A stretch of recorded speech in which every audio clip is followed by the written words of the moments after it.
Things to do 1 to 2 weeks before starting your cruise. I'm so excited that you're here because that means you are going on a cruise, and going on a cruise is exciting. Like crazy exciting. Like if I had confetti, I'd be throwing it right now. So, as we talked in the last video about your online check-in process, if you haven't already, make sure to print out your boarding pass or luggage tags.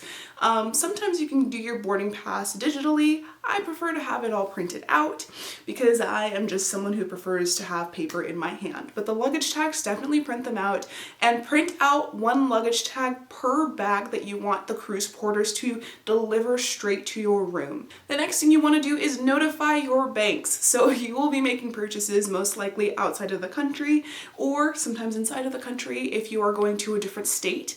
I know one time we went to Texas, and because we live in Alaska, when we swiped our credit card in Texas, our bank did not let the charge go through because they thought it was a fraudulent charge. So letting your bank know ahead of time that you are traveling, whether it's your credit card companies or your debit card companies, will help you avoid the slight embarrassment of it looking like your card declining when you're on vacation. If everyone in our house is going on the cruise with me, then we won't be home to check our mail. And if you get mail through the US Postal Service, then you have the option of placing a hold on your mail. What this means is that for the days that you're on vacation, they will not deliver any mail to your mailbox, and you have the option for them to deliver it all on one day or for you to go to the post office and pick up your mail yourself. I usually just have them deliver it the day after I come back home so that I can just go to my mailbox and get it then. But instead of having a mailbox just piling up with mail and then no place to put it and it all getting stuffed and just sitting there, you don't want certain things just sitting in your mailbox for over a week. So putting a hold on your mail is very important. The next thing that I tend to forget, and sometimes it puts me in a little bit of a sticky situation, is to get cash in small bills from the bank. There are times on a cruise where you actually end up tipping more than you would expect, and certain times when you would tip is, for example, when you get to the cruise port on embarkation day.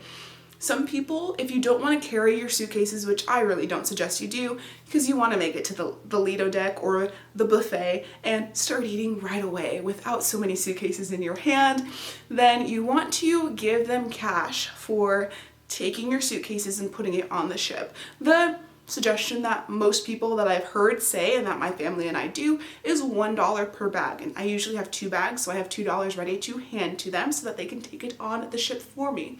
Another thing, if you're taking taxis anywhere, sometimes people like to tip their taxi driver.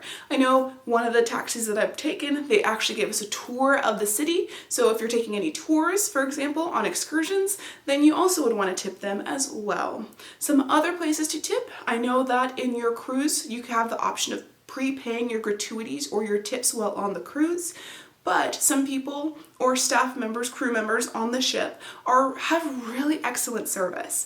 From anyone from the room steward who cleans your room or the people in the dining room, they are great options to tip because they are making sure that your cruise is just how you like it. The next thing on the list is for anyone who has a camera. Things that you would want to do 1 to 2 weeks before is making sure that you have enough space on your memory card.